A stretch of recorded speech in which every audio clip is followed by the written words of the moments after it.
Hi ನಮಸ್ಕಾರ, welcome back to the channel. ಇವತ್ತಿನ ವಿಡಿಯೋದಲ್ಲಿ ಎರಡು ರೀತಿಯಾದ ಸುಂದರವಾದ ವಸ್ತುಗಳನ್ನ ಹೇಗ್ ಮಾಡೋದು ಅಂತ ನೋಡೋಣ. ಇದು ನಮ್ಗೆ ತುಂಬಾನೇ ಯೂಸ್ಫುಲ್ ಆಗಿರುತ್ತೆ, ಹಾಗೆ ಹಳೆ ಬಟ್ಟೆಗಳನ್ನ ಯೂಸ್ ಮಾಡಿದ ಹಾಗೂ ಆಗುತ್ತೆ. ಹಾಗಾದ್ರೆ ಬನ್ನಿ ನೋಡೋಣ. ಇವತ್ತಿನ ರಜಾಯಿ ಅಥವಾ ಮ್ಯಾಟ್ ಮಾಡೋದಕ್ಕೆ ನಾನಿಲ್ಲಿ ಒಂದು ಹಳೆಯ ಬೆಡ್ ಸ್ಪ್ರೆಡ್ ಅನ್ನ ತಗೊಂಡಿದ್ದೀನಿ. ಇದನ್ನ ನಾನು ಇವಾಗ ಯೂಸ್ ಮಾಡ್ತಿಲ್ಲ, ಹಾಗಾಗಿ ಅದನ್ನ ಒಂದು ಬೇಸ್ ಆಗಿ ಯೂಸ್ ಮಾಡ್ಕೊಳ್ತೀನಿ. ಅದಾದ್ಮೇಲೆ ಬಟ್ಟೆಯ ಚಿಕ್ಕ ಚಿಕ್ಕ ಈ ರೀತಿಯಾದ ಪೀಸಸ್ ಅನ್ನ ರೆಡಿ ಮಾಡಿ ಇಟ್ಕೊಂಡಿದೀನಿ. ಇದರ ಅಳತೆ 4x4. ಒಂದು ಕಾರ್ಡ್ ಬೋರ್ಡ್ ಅಲ್ಲಿ ಈ ರೀತಿಯಾಗಿ ಅಳತೆ ಮಾಡಿ ಕಟ್ ಮಾಡಿ ಇಟ್ಕೊಂಡ್ರೆ ಬಟ್ಟೆಗಳನ್ನ ಆರಾಮಾಗಿ ಫಾಸ್ಟ್ ಆಗಿ ನಾವು ಕಟ್ ಮಾಡ್ಕೊಳ್ಬಹುದು. ಸೊ ಈ ರೀತಿಯಾದ ಬೇರೆ ಬೇರೆ ಡಿಸೈನ್ಸ್ ಅಲ್ಲಿ ಇರುವಂತ ರ್ಯಾಂಡಮ್ ಆಗಿರುವಂತ ಬಟ್ಟೆಗಳನ್ನ ಚಾಯ್ಸ್ ಮಾಡ್ಬಿಟ್ಟು ಕಟ್ ಮಾಡಿ ಇಟ್ಕೊಂಡಿದೀನಿ. ಇದರಲ್ಲಿ ನೀವು ಕುರ್ತಿ ಬಟ್ಟೆಯನ್ನ ಬಳಸಬಹುದು, ಬ್ಲೌಸ್ ಬಟ್ಟೆಯನ್ನ ಬಳಸಬಹುದು, ಹೀಗೆ ಬೇಡದೇ ಇರುವ ಬಟ್ಟೆಗಳನ್ನ ಬಳಸಬಹುದು. ಅದಾದ್ಮೇಲೆ ಇಲ್ಲೊಂದು ದಪ್ಪನೆಯ ಮ್ಯಾಟ್ ಇದೆ ನನ್ನ ಹತ್ರ. ಇದನ್ನು ಕೂಡ ನಾನು ಡಿಸ್ಕಾರ್ಡ್ ಮಾಡ್ಬೇಕು ಅಂತ ಇದ್ದೆ, ಹಾಗೆ ಒಂದು ಹೊಸ ಲುಕ್ ಕೊಟ್ರೆ ಆಯ್ತು ಅಂತ ಹೇಳಿ ಈ ರಜಾಯಿಗೆ ಇದನ್ನ ಬಳಸ್ತಾ ಇದೀನಿ. ಜೊತೆಗೆ ಇಲ್ಲಿ ಪೈಪಿಂಗಿಗೆ ಒಂದಷ್ಟು ಬಟ್ಟೆ ಬೇಕಾಗತ್ತೆ. ಈ ನೀಲಿ ಬಟ್ಟೆಯನ್ನ ನಾನು ಇಟ್ಕೊಂಡಿದೀನಿ. ಸೊ ನಾನೇನ್ ಮಾಡ್ತೀನಿ ಅಂದ್ರೆ ಬೇಸಿಗೆ ಒಂದು ಏನು ಅಳತೆ ಇದೆಯಲ್ಲ ಅದೇ ಅಳತೆಗೆ ಈ ಬೆಡ್ ಸ್ಪ್ರೆಡ್ ಅನ್ನ ಕಟ್ ಮಾಡ್ಕೊಂಡೆ ಫಸ್ಟ್ ಗೆ. ಅದಾದ್ಮೇಲೆ ಈ ಬೆಡ್ ಸ್ಪ್ರೆಡ್ ಅನ್ನ ಈ ತರ ಫೋಲ್ಡ್ ಮಾಡ್ಕೊಂಡು 4x4 ಇಂಚಿಗೆ ಒಂದು ಮಾರ್ಕ್ ಮಾಡ್ಕೊಳ್ತೀನಿ. ಸೊ 4x4 ನಾವು ಪೀಸಸ್ ಕಟ್ ಮಾಡ್ಕೊಂಡಿದೀವಲ್ಲ ಬಟ್ಟೆ, ಅದೇ ರೀತಿಯಾಗಿ ಇಲ್ಲಿ 4 ಇಂಚಸ್ಗೆ ಈ ರೀತಿಯಾಗಿ ಮಾರ್ಕ್ ಮಾಡ್ಕೊಂಡು ನಾನಿಲ್ಲಿ ಕಟ್ ಮಾಡ್ಕೊಳ್ತೀನಿ. ಸೊ ನಾನು 5 ಪೀಸಸ್ ರೆಡಿ ಆಯ್ತು. ಅಂದ್ರೆ ನನ್ನ ಬೇಸ್ ಬಟ್ಟೆಗೆ 5 ಲೈನ್ಸ್ ಬರುತ್ತೆ ಈ ರೀತಿಯಾದ್ದು. ಸೊ ನಾನಿಲ್ಲಿ 5 ಬಟ್ಟೆಯನ್ನ ಕಟ್ ಮಾಡಿ ಇಟ್ಕೊಂಡಿದೀನಿ. ಇವಾಗ ನೆಕ್ಸ್ಟ್ ನಾವ್ ಇದ್ರ ಮೇಲೆ ಹೊಲಿಯಕ್ಕೆ ಸ್ಟಾರ್ಟ್ ಮಾಡ್ಬೇಕು. ಇಲ್ಲಿ ಒಂದು ಪೀಸ್ ಅನ್ನ ತಗೊಂಡೆ, ಹಾಗೆ ಒಂದು 4x4 ಪೀಸ್ ಅನ್ನ ಈ ರೀತಿಯಾಗಿ ಇಟ್ಬಿಟ್ಟು ಸ್ಟಿಚ್ ಮಾಡ್ಬೇಕು. ಅದ್ರ ಪಕ್ಕಕ್ಕೆ ಮತ್ತೊಂದು ಪೀಸ್ ಇಟ್ಟು ಸ್ಟಿಚ್ ಮಾಡ್ಬೇಕು. ಸಿಂಪಲ್ ಇದೆ ಇದು, ಒಂದ್ ಸ್ಟಿಚ್ ಹಾಕಿದ್ರೆ ಸಾಕು. ಸ್ಟ್ರೈಟ್ ಆಗಿ ಒಂದು ಸ್ಟಿಚ್ ಅನ್ನ ಹಾಕ್ತಾ ಅದ್ರ ಪಕ್ಕಕ್ಕೆ ಮತ್ತೊಂದು ಪೀಸ್ ಅನ್ನ ಈ ರೀತಿಯಾಗಿ ಜೋಡಿಸ್ತಾ ಮಾಡ್ಕೊಳ್ಬೇಕು. ಸೊ ಇದು ತುಂಬಾ ಈಸಿಯಾಗಿ ನೀವು ಮೆಷಿನ್ ಮೇಲೆ ಫಾಸ್ಟ್ ಆಗಿ ಮಾಡ್ಕೊಳ್ಬಹುದು. ನಾನಿಲ್ಲಿ ಜಸ್ಟ್ ತೋರಿಸ್ತಾ ಇದ್ದೀನಿ. ಸೊ ಇಲ್ಲಿ ಮೆಷಿನ್ ಅಲ್ಲಿ ನೋಡಿ ನಾನು ಈ ರೀತಿಯಾಗಿ ಬೇರೆ ಬೇರೆ ಬಟ್ಟೆಗಳನ್ನ ರೆಡಿ ಮಾಡಿ ಇಟ್ಕೊಂಡೆ. ಹಾಗೆ ಇಲ್ಲಿ ಇನ್ನೊಂದು ಟ್ರಿಕ್ ಏನಂತ ಅಂದ್ರೆ, ನಮ್ಮ ರಜಾಯಿ ಹೇಗೆ ಬರಬೇಕು ಆ ರೀತಿಯಾಗಿ ನಾವಿಲ್ಲಿ ಪೀಸಸ್ ಅನ್ನ ಜೋಡಿಸಿ ಇಟ್ಕೊಂಡು ನಂತರ ಅದನ್ನ ಒಟ್ಟಾಗಿ ಒಂದೊಂದೇ ಪೀಸ್ ಅನ್ನ ಇಟ್ಕೊಳ್ಳೋದ್ರಿಂದ ನಾವು ಸ್ಟಿಚ್ ಮಾಡ್ಬೇಕಾದ್ರೆ ಯಾವ ಪೀಸ್ ಆದ್ಮೇಲೆ ಯಾವ ಪೀಸ್, ಯಾವ ಪೀಸ್ ಆದ್ಮೇಲೆ ಯಾವ ಪೀಸ್, ಈ ರೀತಿಯಾಗಿ ಕನ್ಫ್ಯೂಸ್ ಆಗೋದು ತಪ್ಪತ್ತೆ. ಹಾಗಾಗಿ ಫಸ್ಟ್ ಗೆ ಒಂದು ರಫ್ಲಿ ಒಂದು ಕಾರ್ಪೆಟ್ ರೀತಿಯಾಗಿ ನಾವು ನೆಲದ ಮೇಲೆ ಇಟ್ಕೊಂಡು ನಂತರ ಆ ಪೀಸಸ್ ಅನ್ನ ಒಂದ್ರ ಮೇಲೆ ಒಂದು ಇಟ್ಕೊಂಡ್ರೆ, ಹೀಗೆ ಸ್ಟಿಚ್ ಮಾಡ್ಬೇಕಾದ್ರೆ ಒಂದೊಂದು ಗುಂಪಾಗಿ ಮಾಡಿಟ್ಕೊಂಡ್ಬಿಟ್ರೆ 5 ಗುಂಪು. ಸೊ 5 ಲೈನ್ಗೆ 5 ಗುಂಪಿನ ತರ ಮಾಡಿಟ್ಕೊಂಡ್ಬಿಟ್ರೆ ನೆಕ್ಸ್ಟ್ ನಾವು ಸ್ಟಿಚ್ ಮಾಡ್ಬೇಕಾದ್ರೆ ಒಂದ್ ಪೀಸ್ ತಗೊಂಡ್ರಾಯ್ತು, ಸ್ಟಿಚ್ ಮಾಡಿದ್ರಾಯ್ತು, ಒಂದ್ ಪೀಸ್ ತಗೊಂಡ್ರಾಯ್ತು, ಸ್ಟಿಚ್ ಮಾಡಿದ್ರಾಯ್ತು. ಸೊ ಆ ರೀತಿಯಾಗಿ ಈಸಿಯಾಗಿ ಫಾಸ್ಟ್ ಆಗಿ ಕೆಲಸ ಮಾಡ್ಕೊಂಡು ಹೋಗ್ಬಹುದು. ಇಲ್ದಿದ್ರೆ ನಮ್ಗೆ ಕನ್ಫ್ಯೂಸ್ ಆಗತ್ತೆ.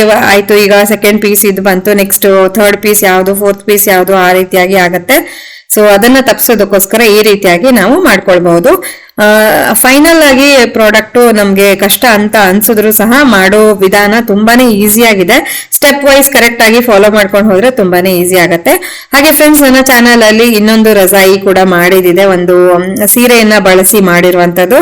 ಅದನ್ನು ಕೂಡ ನೀವೆಲ್ಲ ತುಂಬಾ ನೋಡಿದೀರಾ, ಒಳ್ಳೆ ರೆಸ್ಪಾನ್ಸ್ ಕೊಟ್ಟಿದ್ದೀರಾ. ಹಾಗೆ ಈ ವಿಡಿಯೋನು ಕೂಡ ನಿಮ್ಗೆ ಅಷ್ಟೇ ಇಷ್ಟ ಆಗತ್ತೆ ಅಂತ ನಾನು ಭಾವಿಸ್ತೀನಿ.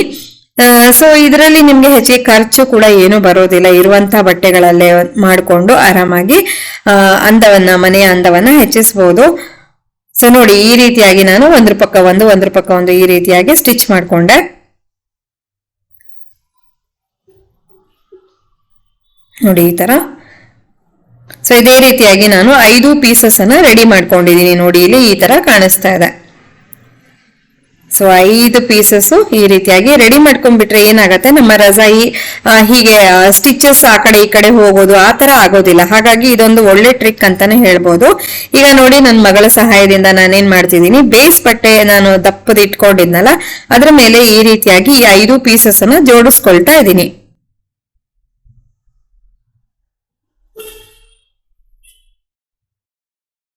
ಸೊ ಬೇಸ್ ಬಟ್ಟೆ ಒಂಚೂರು ಜಾಸ್ತಿ ಆಗಿದ್ರೆ ಏನ್ ತೊಂದ್ರೆ ಇಲ್ಲ, ಅದನ್ನ ಕಟ್ ಮಾಡಿ ತೆಗೆದು ಬಿಡಬಹುದು.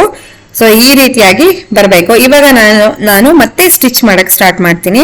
ಏನಂದ್ರೆ ಈಗ ಉದ್ದ ಸ್ಟಿಚ್ ಮಾಡಿದ್ರೆ ಆಯ್ತಾ, ಬೇಸ್ ಬಟ್ಟೆಗೆ ಜೋಡಿಸ್ತಾ ಉದ್ದುದ್ದ ಸ್ಟಿಚ್ ಅನ್ನು ಹಾಕೊಳ್ಬೇಕು. ಸೊ ಇಲ್ಲಿ ನಾನು ಈ ಬೇಸ್ ಬಟ್ಟೆಗೆ ಫಸ್ಟ್ ಗೆ ಈ ರೀತಿಯಾಗಿ ಸ್ಟಿಚ್ ಹಾಕೊಳ್ತೀನಿ. ನಾವೇನ್ ಚಿಕ್ಕ ಚಿಕ್ಕ ಪೀಸಸ್ ಜಾಯಿನ್ ಮಾಡಿದ್ವಲ್ಲ ಅದೇ ಒಂದು ಫಾರ್ಮ್ಯಾಟ್ ಅಲ್ಲೇ ಇದನ್ನು ಕೂಡ ಮಾಡ್ಕೊಳ್ತಾ ಹೋಗ್ಬೇಕು. ಇಲ್ಲಿ ಒಂದೊಂದು ಪೀಸ್ ಅನ್ನ ಉದ್ದುದ್ದಕ್ಕೆ ಸ್ಟಿಚ್ ಮಾಡ್ಕೊಳ್ತಾ ಹೋಗ್ಬೇಕು, ಒಂದ್ರ ಕೆಳಗೆ ಒಂದು ಈ ರೀತಿಯಾಗಿ ನೋಡಿ ಇಲ್ಲಿ ವಿಡಿಯೋದಲ್ಲಿ ನಿಮಗೆ ಡೀಟೇಲ್ ಆಗಿ ಕಾಣಿಸ್ತಾ ಇದೆ. ಹಾಗೆ ನಿಮ್ಗೆ ವಿಡಿಯೋದಲ್ಲಿ ಏನಾದರೂ ಡೌಟ್ಸ್ ಬಂದ್ರೆ ಖಂಡಿತ ನನಗೆ ಕಮೆಂಟ್ ಹಾಕಿ, ನಾನು ಉತ್ತರ ಕೊಡ್ತೀನಿ. ಆಯ್ತಲ್ವಾ? ಇವಾಗ ಒಂದ್ ಲೈನು ಸ್ಟಿಚ್ ಮಾಡಿದಾಯ್ತು. ಸೊ ಇದು ಅದೇ ರೀತಿ ಕೆಳಗಡೆ ಈ ತರ ಉಲ್ಟಾ ಇಟ್ಬಿಟ್ಟು ಮತ್ತೊಮ್ಮೆ ಅದೇ ಪ್ರೋಸೆಸ್ ಅನ್ನ ರಿಪೀಟ್ ಮಾಡಬೇಕು. ಸೊ 5 ಪೀಸಸ್ಗೂ ಇದೇ ಪ್ರೋಸೆಸ್ ಅನ್ನ ರಿಪೀಟ್ ಮಾಡ್ತಾ ಹೋಗ್ಬೇಕು.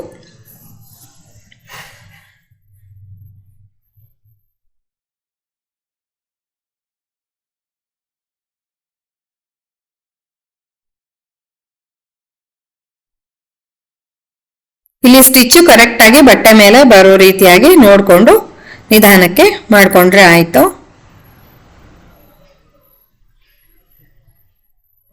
ನಾನು ಇಲ್ಲಿ 16 ನಂಬರ್ ನೀಡಲ್ ಅನ್ನ ಬಳಸಿದ್ದೀನಿ. ಸೊ ನಿಮ್ಮ ಮಷಿನ್ ನೋಡ್ಕೊಂಡು ನೀವು ಮಾಡ್ಕೊಳ್ಬಹುದು. ಇಲ್ಲಿ ಬೇಸ್ ಬಟ್ಟೆ ಸ್ವಲ್ಪ ದಪ್ಪನಾಗಿದೆ, ಬಟ್ ನನ್ನ ಮಷಿನ್ ನಲ್ಲಿ ಓಡುತ್ತೆ. ಸೊ ಇವಾಗ ನಾನು ಎಲ್ಲವನ್ನು ಸ್ಟಿಚ್ ಮಾಡ್ಕೊಂಡಿದ್ದಾಯ್ತು. ನೋಡಿ ಈ ತರ ಕಾಣಿಸ್ತಾ ಇದೆ. ಸೊ ನಮ್ಮ ಬೇಸ್ ರೆಡಿ ಆಯ್ತು. ಇವಾಗ ಕೊನೆ ಹಂತಕ್ಕೆ ಬಂದಿದ್ದೀವಿ. ಸೊ ಪೈಪಿಂಗಿಗೆ ಒಂದಷ್ಟು ಬಟ್ಟೆಗಳು ಬೇಕಾಗತ್ತೆ. ನಾನಿಲ್ಲಿ ಈ ಬಟ್ಟೆಯನ್ನ ಪೈಪಿಂಗ್ ಮಾಡೋದಕ್ಕೆ ಬಳಸ್ತಾ ಇದ್ದೀನಿ. ಇದನ್ನ ಕರೆಕ್ಟ್ ಆಗಿ ಹೀಗೆ ಫೋಲ್ಡ್ ಮಾಡಿಬಿಟ್ಟು 4 ಇಂಚಿಗೆ ಮತ್ತೆ 3 ಇಂಚಿಗೆ ಒಂದು ಮಾರ್ಕ್ ಮಾಡಿಬಿಟ್ಟು ಅಲ್ಲಿ ಕಟ್ ಮಾಡ್ಕೊಳ್ತೀನಿ. ಇದು ನಾನು ಪೈಪಿಂಗಿಗೆ ಬಳಸ್ತಾ ಇರೋದು. ಇಲ್ಲಿ ಕಟ್ ಮಾಡ್ಕೊಂಡಲ್ಲ ಈ ಎಲ್ಲಾ ಪೀಸಸ್ ಅನ್ನು ಮತ್ತೆ ಜಾಯಿನ್ ಮಾಡಿಬಿಟ್ಟು ಒಂದು ಉದ್ದ ರಿಬ್ಬನ್ ತರ ಮಾಡ್ಕೊಳ್ತೀನಿ. ಸ್ಟಿಚ್ ಮಾಡ್ಬೇಕಾದ್ರೆ ನೀಟಾಗಿ ನಮ್ಗೆ ಉದ್ದಕ್ಕೆ ಸಿಗತ್ತೆ. ಅದಕ್ಕೋಸ್ಕರ ಇವಾಗ ಏನಿಲ್ಲ, ನಾವು ಮ್ಯಾಟು ಏನು ರೆಡಿ ಮಾಡಿ ಇಟ್ಕೊಂಡಿದ್ವಲ್ಲ ಅದಕ್ಕೆ ಈ ರೀತಿಯಾಗಿ ಸ್ಟಿಚ್ ಮಾಡ್ತಾ ಹೋದ್ರಾಯ್ತು. ಸೊ ಪೈಪಿಂಗ್ ಹೇಗ್ ಮಾಡೋದು ಅನ್ನೋದನ್ನ ಇಲ್ಲಿ ಕ್ರಿಸ್ಪ್ ಆಗಿ ತೋರಿಸಿದೀನಿ ನೋಡಿ.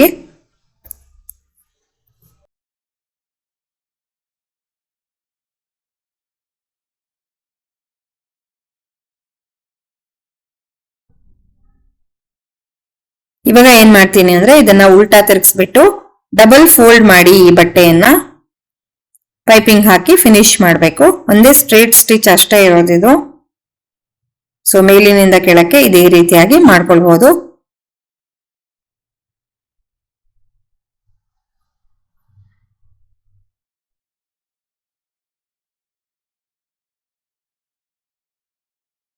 ಇವಾಗ ಎರಡೂ ಕಡೆಗೂ ಈ ರೀತಿಯಾಗಿ ನಾನು ಸ್ಟಿಚ್ ಮಾಡ್ಕೊಂಡು ಫಿನಿಶ್ ಮಾಡ್ಕೊಂಡೆ. ಇವಾಗ ಲೆಫ್ಟ್ ಮತ್ತೆ ರೈಟ್ ಸೈಡ್ಗೆ ಉಳ್ಕೊಂಡಿದೆ ಪೈಪಿಂಗ್ ಹಾಕೋದು.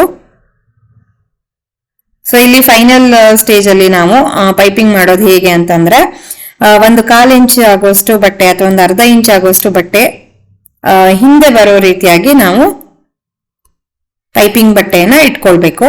ಇಲ್ಲಿ ತೋರಿಸ್ತೀನಿ ನೋಡಿ, ವಿಡಿಯೋದಲ್ಲಿ ನಿಮ್ಗೆ ಕಾಣಿಸುತ್ತೆ. ಸೊ ಇವಾಗ ಈ ತುದಿಯನ್ನ ನಾವು ಹೀಗೆ ಇಟ್ಬಿಟ್ಟು ಪೈಪಿಂಗ್ ಬಟ್ಟೆಯನ್ನ ಈ ರೀತಿಯಾಗಿ 1/2 ಇಂಚ್ ಆಗೋಷ್ಟು ಒಳಗೆ ಬರಬೇಕು. ಆ ರೀತಿಯಾಗಿ ನಾವು ಸ್ಟಿಚ್ ಮಾಡಬೇಕು. ತುದಿ ಕಡೆಗೂ ಹಾಗೆ ಮಾಡ್ಕೊಳ್ಬೇಕು. ಅದಾದ್ಮೇಲೆ ಇದೇ ಪ್ರಕಾರವಾಗಿ ಡಬಲ್ ಫೋಲ್ಡ್ ಮಾಡಿಬಿಟ್ಟು ಸ್ಟ್ರೇಟ್ ಸ್ಟಿಚ್ ಅನ್ನ ಹಾಕಿದ್ರೆ ಆಯ್ತು.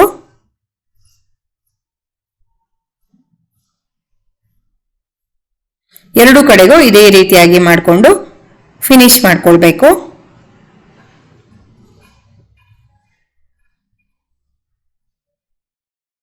ತುಂಬಾ ಸಿಂಪಲ್ ಆಗಿ ಆರಾಮಾಗಿ ನೀವು ಇದನ್ನ ಹೊಲ್ಕೊಳ್ಬಹುದು. ಮತ್ತೆ ಬೇಡದೇ ಇರುವಂತ ಬಟ್ಟೆ, ಕಲರ್ಫುಲ್ ಆಗಿ ಇರುವಂತಹ ಬಟ್ಟೆಗಳಿಂದನೇ ಆರಾಮಾಗಿ ಈ ತರದ ಒಂದು ಮ್ಯಾಟ್ ಅನ್ನ, ಕಾರ್ಪೆಟ್ ಅನ್ನ ರೆಡಿ ಮಾಡ್ಕೊಳ್ಬಹುದು. ಸಾಕಷ್ಟು ದೊಡ್ಡ ಸೈಜ್ ಆಗಿ ಬಂದಿದೆ ಇದು ವಿಡಿಯೋದಲ್ಲಿ ನಿಮ್ಗೆ ಕಾಣಿಸ್ದ ಹಾಗೆ. ಸೊ ಇವತ್ತಿನ ವಿಡಿಯೋ ನಿಮ್ಗೆಲ್ಲ ಇಷ್ಟ ಆಯ್ತು ಅಂತ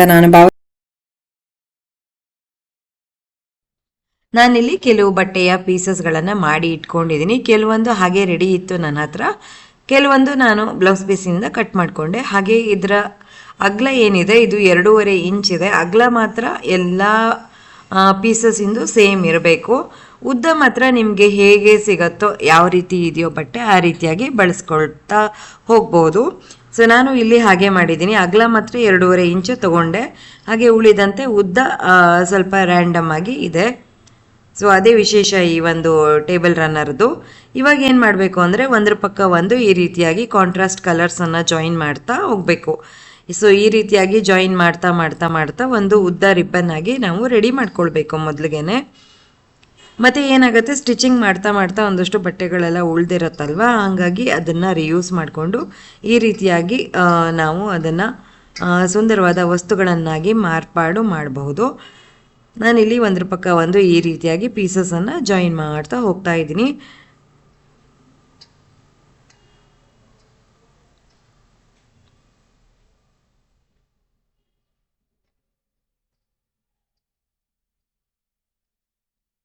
ಹೀಗೆ ಎಲ್ಲ ಪೀಸಸನ್ನು ಜಾಯಿನ್ ಮಾಡಿ ಈ ರೀತಿಯಾದ ಒಂದು ಉದ್ದ ರಿಬ್ಬನ್ ರೀತಿಯಾಗಿ ನಾನು ರೆಡಿ ಮಾಡಿಕೊಂಡೆ.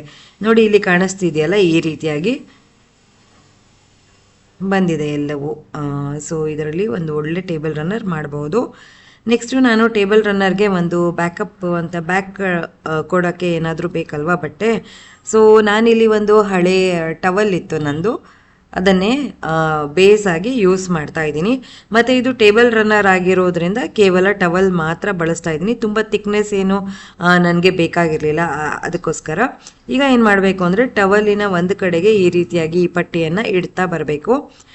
ನಾನಿಲ್ಲಿ ನೆಲದ ಮೇಲೆ ಒಂದ್ಸಲ ಟವಲನ್ನು ಹಾಸಿಬಿಟ್ಟು ಅದ್ರ ಮೇಲೆ ಈ ರೀತಿಯಾಗಿ ಇಟ್ಕೊಂಡು ತೋರಿಸಿದ್ದೀನಿ. ಅದೇ ಕ್ರಮದಲ್ಲಿ ನೆಕ್ಸ್ಟ್ ನಾವು ಆ ಪಟ್ಟಿಯನ್ನು ಸ್ಟಿಚ್ ಮಾಡ್ತಾ ಹೋಗಬೇಕು. ರಫ್ ಎಡ್ಜಸ್ ಏನಿತ್ತು ಟವಲಿಂದು ಅದನ್ನು ಕಟ್ ಮಾಡಿ ತೆಕ್ಕೊಂಡೆ. ನೀವು ಇಲ್ಲಿ ಟವಲ್ ಬದಲಾಗಿ ನಿಮ್ಮ ಮನೆಯಲ್ಲಿರುವಂಥ ಹಳೆ ಬೆಡ್ಶೀಟ್ಸು ಅದೆಲ್ಲ ಸ್ವಲ್ಪ ತಿಕ್ ಇರುತ್ತಲ್ವ, ಅದನ್ನು ಕೂಡ ಬಳಸಬಹುದು. ಸೊ ಈಗ ನಾನು ಒಂದು ಲೈನನ್ನು ಈ ರೀತಿಯಾಗಿ ಸ್ಟಿಚ್ ಮಾಡ್ಕೊಂಡಿದ್ದಾಯಿತು. ಸೊ ಅದರ ತುದಿಗೆ ಇನ್ನೊಂದು ಲೇಯರನ್ನು ಇಟ್ಬಿಟ್ಟು ಅದು ಉಲ್ಟಾ ಇಟ್ಬಿಟ್ಟು ನಾವು ಸ್ಟಿಚ್ ಮಾಡ್ತಾ ಹೋಗಬೇಕು. ಆಮೇಲೆ ನೆಕ್ಸ್ಟ್ ಅದನ್ನು ಟರ್ನ್ ಮಾಡ್ತಾ ಮತ್ತೊಂದು ತುದಿಗೆ ಮತ್ತೊಂದು ಸ್ಟ್ರ್ಯಾಪನ್ನು ಅಟ್ಯಾಚ್ ಮಾಡ್ತಾ ಹೋಗಬೇಕು. ಅದರ ಡೀಟೇಲ್ಡ್ ಪ್ರೊಸೆಸನ್ನು ಈ ವಿಡಿಯೋದಲ್ಲಿ ನಿಮ್ಮ ಜೊತೆ ಶೇರ್ ಮಾಡಿದ್ದೀನಿ, ನೋಡ್ತಾ ಹೋಗಿ.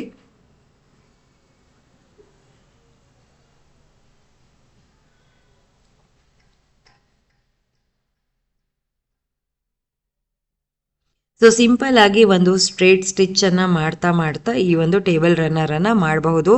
ನೀವು ಹೊಲಿಗೆಗೆ ಬಿಗಿನರ್ಸ್ ಆಗಿದ್ರೂ ಕೂಡ ಇದನ್ನೆಲ್ಲ ಆರಾಮಾಗಿ ಖಂಡಿತವಾಗಿ ಟ್ರೈ ಮಾಡಬಹುದು. ಒಂದು ಹಳೆ ಲುಕ್ ಇರುವಂಥ ಟೇಬಲ್ಲು ಅಥವಾ ಸ್ಟೂಲು ಇದೆಲ್ಲ ಏನಾದರೂ ಇದ್ದರೆ ಅದರ ಲುಕ್ಕನ್ನು ಈ ಒಂದು ಟೇಬಲ್ ರನ್ನರ್ಸನ್ನು ಹಾಕೋದ್ರ ಮೂಲಕ ನಾವು ಬದಲಾಯಿಸಬಹುದು. ಈಗ ನಾನು ಕಂಪ್ಲೀಟ್ ಟವಲ್ಗೆ ಈ ಒಂದು ಇದನ್ನು ಏನು ರೆಡಿ ಮಾಡಿದ್ದೆ ಅದನ್ನು ಸ್ಟಿಚ್ ಮಾಡಿದ್ದಾಯಿತು. ಇವಾಗ ಇದನ್ನು ಪೈಪಿಂಗ್ ಮಾಡಿ ನಾವು ಫಿನಿಶ್ ಮಾಡಬೇಕು. ಪೈಪಿಂಗ್ ಮಾಡೋದಕ್ಕೆ ನಾನಿಲ್ಲಿ ಒಂದು ಬ್ಲೌಸ್ ಪೀಸನ್ನು ತೊಗೊಂಡಿದ್ದೀನಿ. ಹಾಗೆ ಇಲ್ಲಿ 3 ಇಂಚು ಅಗಲದ ಪಟ್ಟಿಗಳನ್ನು ಕಟ್ ಮಾಡಿ ತೆಕ್ಕೊಳ್ತೀನಿ. ಈಗ ಏನು ಮಾಡಬೇಕು, ಈ ಟೇಬಲ್ ರನ್ನರ್ ರೆಡಿ ಇತ್ತಲ್ವ ಅದಕ್ಕೆ ಉಲ್ಟಾ ಮಾಡಿ ಇಟ್ಕೊಂಡು ನಾನಿಲ್ಲಿ ಈ ಟೇಪನ್ನು ಕಟ್ ಮಾಡ್ಕೊಂಡನಲ್ಲ, ಈ ಬ್ಲೌಸ್ ಪೀಸಿನಿಂದ ಕಟ್ ಮಾಡ್ಕೊಂಡಿರೋದನ್ನು ಈ ರೀತಿಯಾಗಿ 4 ಕಡೆಗೂ ಇಟ್ಕೊಂಡು ಒಂದು ಸ್ಟ್ರೈಟ್ ಸ್ಟಿಚ್ಚನ್ನು ಹಾಕಬೇಕು. ನಂತರ ಅದನ್ನು ಉಲ್ಟಾ ತಿರುಗಿಸ್ಬಿಟ್ಟು ಡಬಲ್ ಫೋಲ್ಡ್ ಮಾಡಿ ಪೈಪಿಂಗ್ ಮಾಡಿ ಫಿನಿಶ್ ಮಾಡಬೇಕು. ನೋಡಿ ಇವಾಗ 4 ಕಡೆಗೂ ಬೇಕಾಗುವಷ್ಟು ಪಟ್ಟಿಯನ್ನು ನಾನು ಕಟ್ ಮಾಡ್ಕೊಂಡಿದ್ದಾಯಿತು. ಸ್ಟಿಚ್ ಮಾಡೋದು ನೆಕ್ಸ್ಟ್ ನಿಮಗೆ ಕಾಣಿಸ್ತಾ ಹೋಗುತ್ತೆ. ಸೊ ಒಂದು ತುದಿಯಿಂದ ಈ ರೀತಿಯಾಗಿ ಉಲ್ಟಾ ನಾವು ಸ್ಟ್ರ್ಯಾಪನ್ನು ಇಟ್ಬಿಟ್ಟು ಸ್ಟ್ರೈಟ್ ಸ್ಟಿಚ್ಚನ್ನು ಹಾಕ್ಕೊಳ್ಬೇಕಾಗತ್ತೆ ತುದಿವರೆಗೂ ಹಾಕ್ಕೊಂಡಿದ್ದು ಆದ ನಂತರ ಎಷ್ಟು ಬೇಕೋ ಅಷ್ಟು ಉದ್ದ ಬೇಕಾಗಿರೋದು ಕಟ್ ಮಾಡ್ಕೊಂಡ ನಂತರ ಈ ರೀತಿಯಾಗಿ ಫೋಲ್ಡ್ ಮಾಡಬೇಕು. ಡಬಲ್ ಫೋಲ್ಡ್ ಮಾಡಿಬಿಟ್ಟು ಮತ್ತೆ ಇಲ್ಲಿ ಸ್ಟ್ರೈಟ್ ಸ್ಟಿಚ್ ಹಾಕಿ ತುದಿವರೆಗೂ ಸ್ಟಿಚ್ಚನ್ನು ಹಾಕ್ಕೊಳ್ಬೇಕಾಗತ್ತೆ. ತುಂಬ ಸಿಂಪಲ್ ಇದೆ.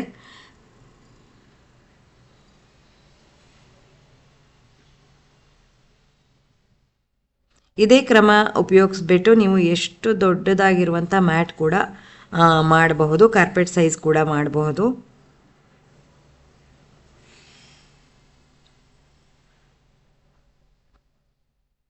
ಇವಾಗ ಒಂದು ಸೈಡು ನಾನು ಪೈಪಿಂಗ್ ಹಾಕಿ ಫಿನಿಶ್ ಮಾಡಿದ್ದಾಯಿತು.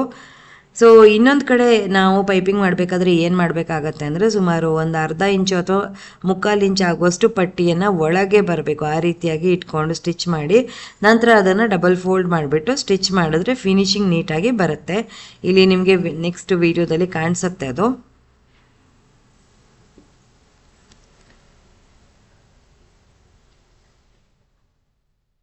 ಸೊ ಈಗ 3ನೇ ಸೈಡ್ ಕೂಡ ಕಂಪ್ಲೀಟ್ ಆಗಿದೆ.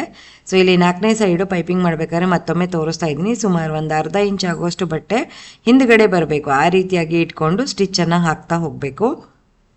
ಸೊ ನೋಡಿ ಇಲ್ಲಿ ತುದಿ ಕಡೆನೂ ಅಷ್ಟೇ ಒಂದು ಅರ್ಧ ಇಂಚ್ ಆಗುವಷ್ಟು ಬಟ್ಟೆನ ಒಳಗೆ ಹಾಕಿದ್ದೀನಿ. ಸೊ ಅದನ್ನು ನಾವು ಈ ಕಡೆ ಟರ್ನ್ ಮಾಡಿದಾಗ ಅದು ನೀಟಾಗಿ ಟರ್ನ್ ಆಗಿ ಬರುತ್ತೆ. ಸೊ ಆ ರೀತಿಯಾಗಿ ನಾವು ಇಟ್ಕೊಂಡು ಸ್ಟಿಚ್ ಮಾಡಿದ್ರೆ ಫಿನಿಶಿಂಗ್ ಕೂಡ ಆಯಿತು. ಇವಾಗ ಸುಂದರವಾದ ಟೇಬಲ್ ರನ್ನರು ರೆಡಿ ಟು ಯೂಸ್. ಇದು ನಾನು ನಮ್ಮ ಮನೆಯಲ್ಲಿ ಇರುವಂಥ ಒಂದು ಹಳೆ ಟೀಪಾಯಿಯ ಲುಕ್ಕನ್ನು ಚೇಂಜ್ ಮಾಡೋಣ ಅಂತ ಅನ್ನಿಸ್ತು, ಅದಕ್ಕೋಸ್ಕರ ಮಾಡಿದೆ. ಮತ್ತು ಈ ಕಾರ್ನರ್ಸ್ಗೆ ನಿಮಗೆ ಟೈಮ್ ಇದ್ದರೆ ಟ್ಯಾಸಲ್ಸು ಅಥವಾ ಈ ಕುಚ್ಚು ರೀತಿಯಾಗಿ ಕಟ್ಬಿಟ್ಟು ಕೂಡ ನೀವು ಅದನ್ನು ಯೂಸ್ ಮಾಡಬಹುದು. ಈಗ ನೋಡಿ, ಕಲರ್ಫುಲ್ ಆದಂಥ ಟೇಬಲ್ ರನ್ನರು ರೆಡಿ ಟು ಯೂಸ್.